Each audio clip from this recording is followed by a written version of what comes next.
விரைவில் அமலுக்கு வரும் கேஷ்லெஸ் பஸ் வசதி.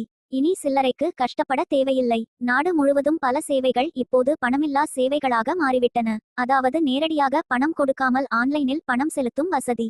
தமிழ்நாட்டிலும் பல்வேறு சேவைகளுக்கு யூபிஐ சேவை வழங்கப்படுகிறது.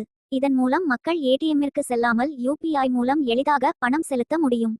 இந்நிலையில்தான் தமிழகத்தில் அரசு பேருந்துகளில் பணமில்லா முறை அறிமுகப்படுத்தப்படுகிறது. இந்த திட்டம் 2 வழிகளில் செயல்படுத்தப்பட உள்ளது. முதல் விஷயம், ஆபரேட்டருடன் QR குறியீட்டை ஸ்கேன் செய்து பணம் செலுத்த வேண்டும்.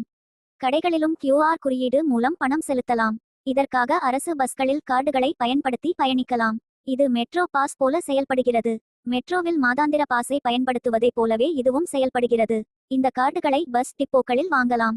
ஏற்கனவே உள்ள எண்ணுக்கு ஆன்லைனில் ரீசார்ஜ் செய்யலாம். அப்போது அந்த அட்டையுடன் அரசு பேருந்துகளில் பயணம் செய்யும்போது கண்டக்டர் வைத்திருக்கும் இயந்திரத்தில் காட்டினால் போதும்.